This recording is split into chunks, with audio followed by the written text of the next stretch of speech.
Épisode 65 par 3. Le choix de Juana. Dans cet épisode, l'atmosphère s'ouvre sur une scène pleine de complicité entre Gabriel et Juana. Gabriel, dans un ton à la fois taquin et tendre, demande à Juana de s'arrêter et de lui nettoyer les chaussures, comme pour instaurer un jeu d'intimité entre eux. Juana, amusée, s'exécute à moitié en riant. Gabriel en profite pour évoquer leur fils.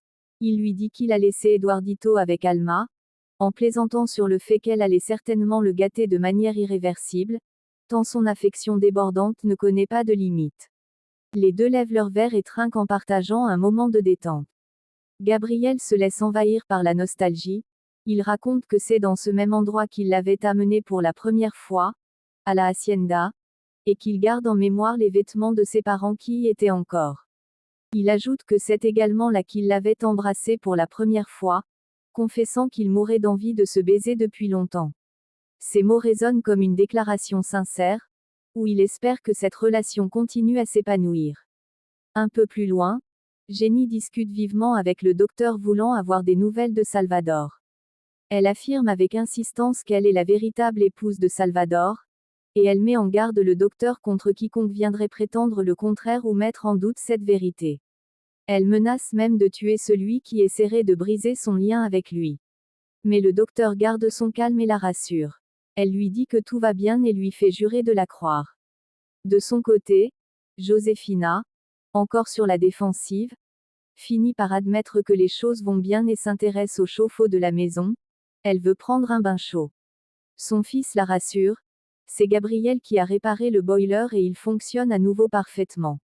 Felipe et sa mère se réjouissent et observent avec un certain soulagement que chacun semble enfin trouver sa place, que les choses commencent à s'organiser et que tout prend une meilleure tournure. Puis, sur un ton plus sérieux, elle fait remarquer à sa mère qu'il a vu embrasser. Un peu gênée, lui demande de ne pas lui parler ainsi car elle reste sa mère, mais Felipe la taquine, précise qu'elle n'a aucune intention d'être insolente. Elle insiste sur le fait qu'elle est heureuse de voir sa mère se donner une nouvelle chance avec un homme qui a toujours été là pour elle et qui mérite cette opportunité. Elle ajoute avec humour que contrairement à Margarita, qui s'accroche désespérément à ce qu'elle veut, sa mère mérite un véritable bonheur. Après cette discussion, Felipe dit qu'elle doit aller travailler malgré ses nuits sans sommeil. Remedios s'inquiète, mais Felipe explique que Chimis va lui présenter un éventuel remplaçant et qu'elle doit vérifier ses compétences. Elle promet de revenir plus tard. Dans l'atelier, Chimis et Felipe échangent. Elle lui demande comment est le moteur sur lequel il travaillait, et Chimis répond qu'il est comme neuf. Le client doit venir le chercher d'ici une vingtaine de minutes. Chavita demande si son remplaçant est arrivé, et Chimis lui dit qu'il est dans la salle de bain. Felipe, pensive, avoue qu'elle réfléchissait à ce que cela signifie. Elle se dit que le départ de Chimis pourrait être un signe que c'est à elle de continuer seule, de porter désormais ce travail. Mais Chimis refuse de la laisser se surcharger. Il lui dit qu'elle ne pourra pas faire face à tout, et il ajoute que ce remplaçant lui plaira davantage, qu'il saura la soutenir. Felipe, un peu réticent, répond qu'avec Chimis elle avait déjà construit une relation de confiance et qu'elle savait exactement comment ils travaillaient ensemble. Chimis sourit, reconnaissant cette complicité, mais il insiste. Il est temps pour elle d'avancer avec une nouvelle équipe. Puis arrive le fameux remplaçant. C'est Enriqueta. Elle se présente avec assurance en expliquant qu'elle est diplômée comme assistant technique en mécanique automobile. Choqué mais satisfait, lui confie l'atelier, affirmant que Felipe est entre de bonnes mains.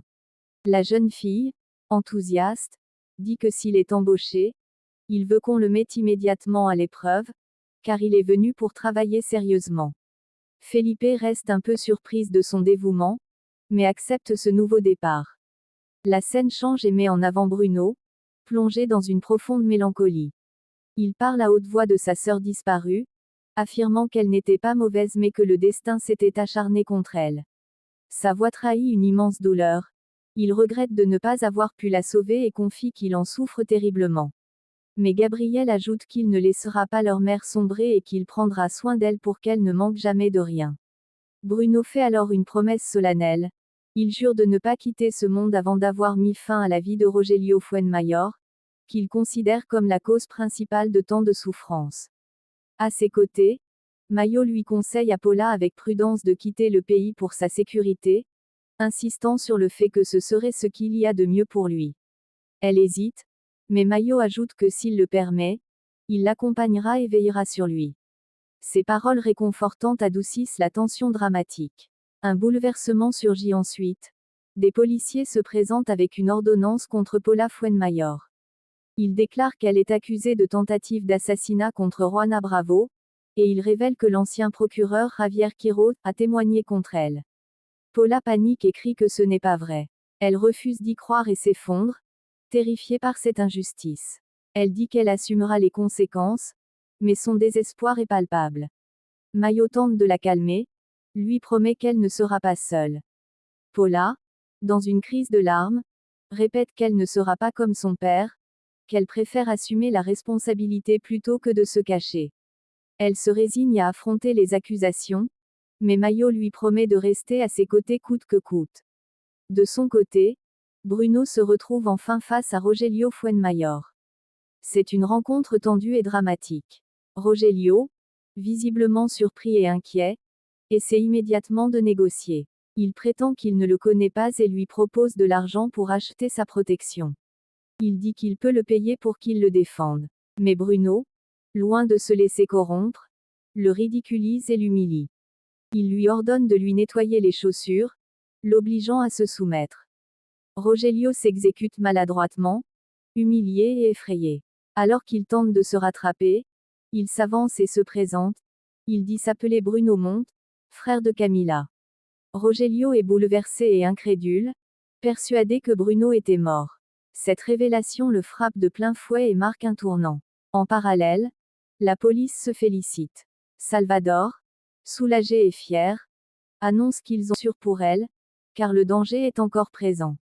Sa compagne, inquiète, le supplie de rester prudent. Elle l'aime et redoute de le perdre. Salvador tente de la rassurer, lui promettant qu'il sera prudent et qu'il ne la laissera pas seule. L'épisode se termine par une scène plus intime et légère entre Felipe et sa compagne. Elle lui confie qu'elle croyait ne jamais pouvoir entrer dans son monde, mais qu'en réalité elle se sent heureuse avec lui.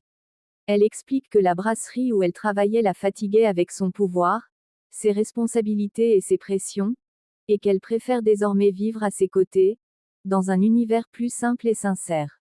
Lui, touché par ces mots, lui dit qu'il l'a toujours voulu dans sa vie et qu'il est heureux de la voir à ses côtés. Pour la taquiner, il lui montre une camionnette et lui demande quel modèle c'est. Enriqueta répond avec assurance que c'est une Prospector 92, ajoutant même qu'elle est en bon état mais qu'il faudrait changer les sièges pour des revêtements en vinyle car ils sont usés. Elle suggère aussi de remplacer la radio. Son compagnon, amusé et charmé par sa passion et ses connaissances, lui dit qu'elle le trouble en parlant ainsi de ses affaires. Il ajoute que ses paroles l'excitent, mais d'une manière tendre et joyeuse. Ils partagent un instant de complicité amoureux, donnant une conclusion plus douce à l'épisode. Ainsi, cet épisode 65/3 mêle plusieurs registres. L'amour renaissant entre Juana et Gabriel, la douleur et les promesses de Salvador, l'arrestation brutale de Paula, la confrontation intense avec Rogelio et l'humiliation qu'il subit, et enfin l'affirmation des couples qui décident de se donner une nouvelle chance. Tout est en place pour montrer que la lutte contre Rogelio avance, mais que le bonheur personnel des protagonistes reste fragile. C'est la fin.